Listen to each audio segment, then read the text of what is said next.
Hello everyone, welcome to Lucky Education. और आज हम एक राजस्थान के बहुत इंपॉर्टेंट रूलर के बारे में जानेंगे जिनका नाम है बॉस पृथ्वीराज चौहान। पृथ्वीराज चौहान के बारे में जानेंगे। इनके बारे में बेसिक डिटेल्स मैं आपको बताने वाला हूं जो आपको हर एग्जाम में, कॉम्पिटिटिव एग्जाम में काम आने वाली हैं। ये जो वीडियोज है that will be very helpful for competitive exams. Competitive exam के लिए बहुत ज़्यादा जरूरी है, तो यहीं पर आपको पृथ्वीराज चौहान के बारे में समझ लेना है। पहली बात, पृथ्वीराज चौहान की बात करें तो भाई ये पहली बात तो चौहान रूलर थे, चौहान शासक थे, चौहान रूलर थे। हिंदी इंग्लिश दोनों में बताता चलूँगा, पर नोट्स आपको डेफिनेटली हिंदी में यहाँ पे अवेलेबल होंगे। चौहान रूलर थे। इनके अगर टाइम पीरियड की बात करें बॉस, अगर कोई पूछे पृथ्वीराज चौहान का टाइम पीरियड कितना है, तो टाइम पीरियड इनका माना जाता है 1177 से 1192 एडी के बीच में इनका टाइम पीरियड माना जाता है। ठीक है, पृथ्वीराज चौहान। तीसरी बात, इनका एक नाम और है, वो भी आपको याद रखना है। किताबों में एक नाम और दिया रखता है, पृथ्वीराज थर्ड के नाम से भी इनको जाना जाता है। तो नॉर्मली तो हम पृथ्वीराज चौहान ही बोलते हैं ज़्यादातर। पृथ्वीराज चौहान मतलब आपको सीधा याद आ जाएगा, मगर कई किताबों में पृथ्वीराज थर्ड भी लिखा रहता है, वो भी आपको अच्छी तरह से याद रखना है।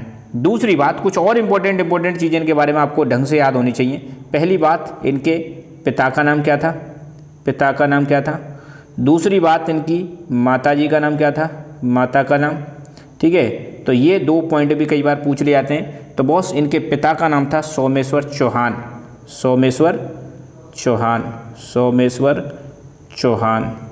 ये इनके पिता का नाम था।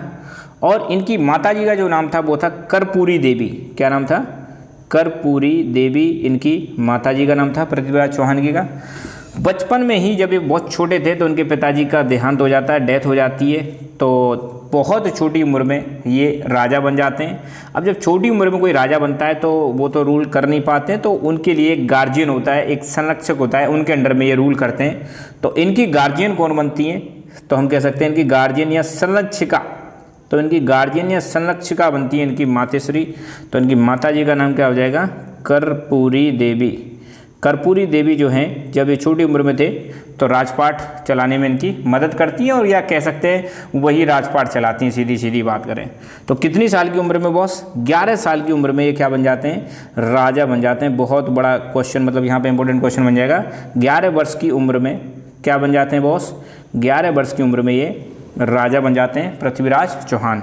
ऐसा बताते हैं भाई इनको 6 भाषाओं का ज्ञान था। कितनी भाषाओं का ज्ञान था? 6 भाषाएं जो थी इनको, लैंग्वेजेस उनका इनको ज्ञान था, मतलब बहुभाषी थे। अच्छे मतलब इनको नॉलेज हुआ करती थी, कई सारी लैंग्वेजेज की नॉलेज हुआ करती थी। तो बेसिक इंट्रोडक्शन, शासक चौहान रूलर है। टाइम पीरियड 1177 से 1192 के बीच में। पृथ्वीराज थर्ड भी कहते हैं। पिताजी का नाम इनके का सोमेश्वर चौहान, माताजी कर्पूरी देवी। छोटी उम्र में इनके पिताजी का देहांत हो जाता है, तो छोटी उम्र में ये क्या बन जाते हैं? रूलर बन जाते हैं। 11 साल की उम्र में क्या बन जाते हैं बॉस? रूलर बन जाते हैं। 6 भाषाओं को इनको क्या था? ज्ञान हुआ करता था। प्लस इनकी उपाधियों की बात करें, उपाधि मतलब इनको कुछ टाइटल्स मिले हुए थे, वो भी आपको अच्छी तरह से याद रखनी है। तो उपाधियों की बात करें बॉस, तो इनको कुछ टाइटल्स मिले हुए थे, 2 उपाधि आपको अच्छी तरह से याद करनी है। और इनके ऐसे के ऐसे ही आप नोट्स भी बना सकते हो माइंड मैप के फॉर्म में। एक थी इनकी राय पिथौरा। कौन सी उपाधि थी? राय पिथौरा नाम से इनकी उपाधि हुआ करती थी। राय का मतलब राजा, और पिथौरा का मतलब है पिथौरागढ़ इन्होंने एक फोर्ट बनवाया था दिल्ली में। तो राय पिथौरा के क्या थे? राजा थे, इसलिए इनका एक टाइटल क्या मिलता है? राय पिथौरा। एक थी इनकी उपाधि दल पुंगल नाम से इनकी एक उपाधि थी। दल का मतलब होता है सेना, और पुंगल का मतलब उसको जीतने वाला। तो सेना को जीतने वाले ये क्या कहलाएंगे? दल पुंगल कहलाएंगे। तो 2 इनकी क्या हो जाएंगी बॉस? उपाधियाँ हो जाएंगी। किसकी? पृथ्वीराज चौहान की। कौन सा किला बनवाया था इन्होंने? हम कह सकते हैं पिथौरागढ़। ये क्या है? पिथौरागढ़ किला है बॉस। कहाँ पर है पिथौरागढ़? दिल्ली में बॉस। तो इस किले का निर्माण भी किसने करवाया था?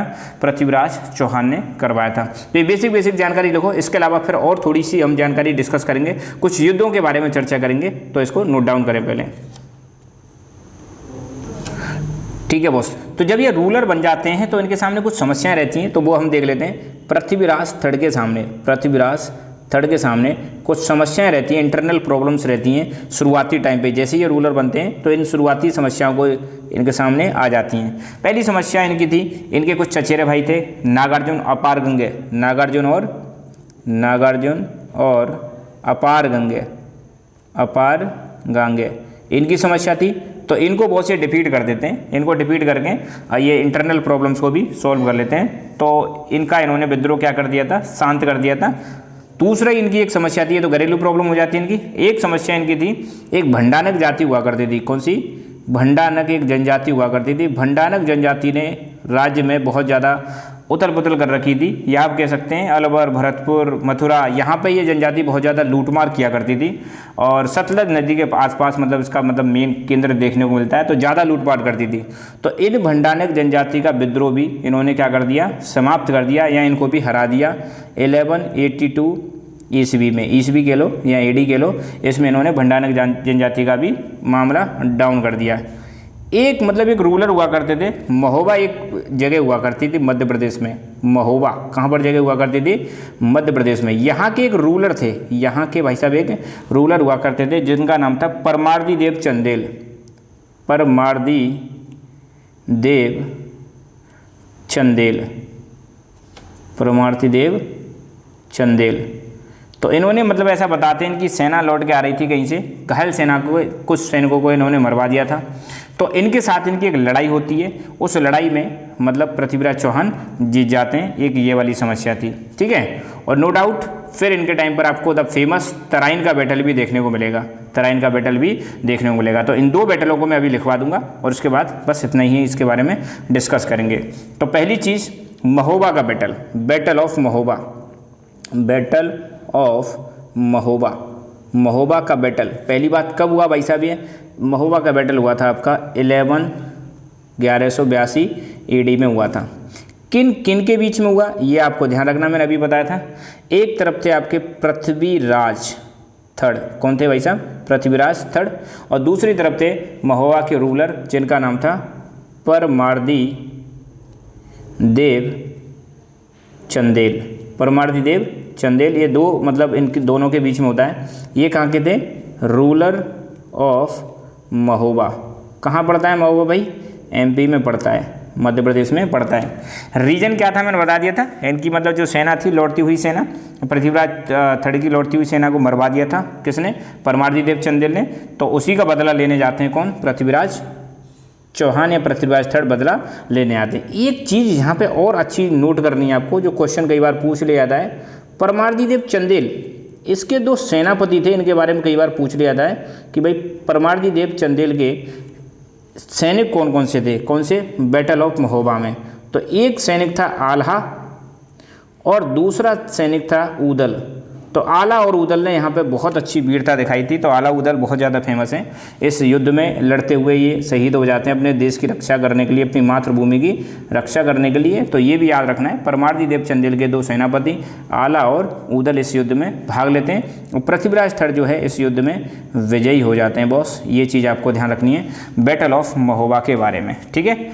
तो बैटल ऑफ महोबा को जीतने के बाद पृथ्वीराज चौहान ने महोबा का एक रूलर अपॉइंट कर दिया था। महोबा का एक रूलर अपॉइंट कर दिया था जीतने के बाद। उस रूलर का नाम है पंजुन राय। पंजुन राय इसको रूलर बना दिया जाता है, महोबा का रूलर। तो ये तो हो गया बैटल ऑफ महोबा। अब थोड़ी सी हम चर्चा कर लेते हैं बॉस, किसके बारे में? तराइन के बैटल के बारे में। किसके बारे में? तराइन के युद्ध के बारे में। पहली बात, अगर आपसे कोई पूछे तराइन कहाँ है भाई, तो आपको बताना है तराइन जो है बॉस ये आपका हरियाणा में पड़ता है। आज की डेट में कहाँ पड़ता है? हरियाणा में पड़ता है। तो यहाँ पर दो बैटल होते हैं और ये बहुत ही इंपॉर्टेंट बैटल है बॉस। तराइन के बैटल को बहुत ज़्यादा इंपॉर्टेंट क्यों बताते हैं? क्योंकि इसके बाद आपको देखने को मिलेगा भारत में जो है मुस्लिम रूलर्स जो हैं यहाँ पे रूल करने लग जाएंगे और दिल्ली सल्तनत या दिल्ली सल्तनत का रूल प्रारंभ हो जाएगा भारत में, और हिंदू रूल जो है यहाँ पे ख़त्म हो जाएगा। तो तराइन के युद्ध की बात करें तो दो युद्ध हुए थे, पहला और तराइन का दूसरा युद्ध, ठीक है। तो दोनों के बारे में हल्का हल्का चर्चा कर लेते हैं, पूछ लिया जाता है। तो तराइन का पहला बैटल किस किस के बीच में हुआ अगर आपसे कोई पूछे तो पहली एक तरफ तो रखना है पृथ्वीराज चौहान, पृथ्वीराज चौहान, और दूसरी तरफ कौन थे? गौरी, मोहम्मद गौरी, मोहम्मद गौरी, ये दूसरी तरफ आ जाते हैं भाई साहब तराइन के। दूसरा बैटल भी सेम इन दोनों के बीच में होता है। शॉर्ट में भाई पृथ्वीराज चौहान को हम पीसी लिख देंगे, मोहम्मद गौरी को एमजी लिख देंगे। तो ध्यान रखना, पहले बैटल में आपको देखने को मिलेगा पृथ्वीराज चौहान जो है बैटल जीत जाते हैं, विजयी हो जाते हैं, और मोहम्मद गौरी हार जाता है। गौरी कहाँ का था? ये गजनी का रूलर था भैया। कहाँ का? गजनी, जो आज की डेट में आपको कहाँ देखने को मिलेगी? अफ़गानिस्तान में देखने को मिलेगी। अफ़गानिस्तान का क्या था? ये रूलर था। गजनी का रूलर था कौन? मोहम्मद गौरी। तो मोहम्मद गौरी हार जाता है, पृथ्वीराज चौहान जीत जाते हैं पहला बैटल कब हुआ था? 1191 ईडी या ईस्वी, 1191 में हुआ था। और दूसरा बैटल इसके जस्ट बाद होता है 1192 या 1192 हो जाएगा, 1192 ईडी के बीच में हो जाएगा। पर दूसरे बैटल में आपको क्या देखने को मिलेगा? पृथ्वीराज चौहान हार जाते हैं और मोहम्मद गौरी जीत जाते हैं भाई साहब, मोहम्मद गौरी जीत जाते हैं। और इसके बाद आपको देखने को मिलेगा दिल्ली पे जो रूल हुआ करता था चौहानों का, वो खत्म हो जाएगा। तो तराइन का दूसरा बैटल बहुत ज़्यादा इंपॉर्टेंट है बॉस। तराइन के दूसरे बैटल में ये खत्म हो जाते हैं और इसके बाद आपको देखने को मिलेगा भारत में मुस्लिम रूल इस्टेब्लिश हो जाएगा। दिल्ली सल्तनत, या हिंदी में इसको बोलते हैं दिल्ली सल्तनत, इसका रूल स्टार्ट हो जाएगा, जो भारत में 1206 से 1526 के बीच में दिल्ली सल्तनत का रूल चलता है, जिसमें 5 डायनेस्टी रूल करती हैं। कमेंट करके बताएं कौन कौन से 5 डायनेस्टी या 5 वंशों ने दिल्ली सल्तनत में रूल किया था। ठीक है, एक और इम्पोर्टेंट चीज़ हम यहाँ पे देख लेते हैं। इनके दरबार में कुछ दरबारी कवि हुआ करते थे। क्या हुआ करते थे? दरबारी कवि और कुछ लेखक हुआ करते थे, लेखक हुआ करते थे पृथ्वीराज चौहान के में। तो 2-3 के नाम आपको याद होने चाहिए, क्योंकि उनकी किताबें कई बार पूछ ली जाती हैं कि इनकी किताब कौन सी थी। जैसे अगर मैं नाम यहाँ पर सारे लिखूँ, एक थे विद्यापति गौड़, एक कौन थे? विद्यापति गौड़। दूसरे इनके हैं बागीश्वर। तीसरे इनके दरबार में थे जयानक इंपॉर्टेंट है बॉस। जयानक ने एक किताब लिखी, वो किताब बहुत ज़्यादा इंपॉर्टेंट है। उस किताब का नाम मैं यहाँ पे बता देता हूँ। जयानक की किताब का नाम कई बार पूछ लिया जाता है, पृथ्वीराज विजय। तो कोई पूछे पृथ्वीराज विजय जो बुक है किसने लिखी? जयानक ने। जयानक किसके दरबार में थे? ये पृथ्वीराज चौहान। किसके दरबार में थे? पृथ्वीराज चौहान के दरबार में हुआ करते थे जयानक की किताब का नाम क्या है? पृथ्वीराज विजय इनकी किताब का नाम है। फिर एक थे विश्वरूप जनार्दन, आप ऐसे कैसे इनको लिख सकते हो बॉस नोट्स को। और फिर एक थे चंदबरदाई, जो बहुत इंपॉर्टेंट है, इनकी तो कई बार क्वेश्चन आता भी जाता है। चंदबरदाई हुआ करते थे। इनकी भी एक बहुत फेमस किताब है भाई साहब, उस किताब का नाम आपको याद रखना है। चंदबरदाई जी की जो फेमस बुक है, उस बुक का नाम तो आपको याद कर लेना है, उसका नाम है पृथ्वीराज रासो मतलब उसकी कहानी। किसकी कहानी? पृथ्वीराज चौहान की कहानी। तो ये इनके फेमस दरबारी कवि हैं जिनके बारे में आपको याद रखना है। ठीक है बॉस, तो यहाँ पर बस पृथ्वीराज चौहान के बारे में इतनी ही जानकारी हम डिस्कस करेंगे। ये जो वीडियो जो आज से हम स्टार्ट कर रहे हैं राजस्थान हिस्ट्री के बारे में, ये आपके जितने भी राजस्थान गवर्नमेंट के एग्जाम जितने भी होते हैं, कहीं के भी एग्जाम हो, चाहे BSTC का एग्जाम हो, जो मतलब B.Ed का एग्जाम हो, B.Ed की आप अगर तैयारी कर रहे हैं, रीट का एग्जाम हो, रीट जो गवर्नमेंट टीचर बनते हैं, और कोई सा भी इवन RS तक के जो एग्जाम है, उन सब जगहों पर ये सारी चीज़ें पूछी जाती हैं। तो हम थोड़ा इनके बारे में डिस्कस करते रहेंगे और कोशिश करेंगे धीरे धीरे आपको राजस्थान इतिहास की, राजस्थान के कल्चर की, राजस्थान की ज्योग्राफी की वीडियोज आपको प्रोवाइड कराई जाए। So thank you so much, keep learning, keep enjoying and God bless you all.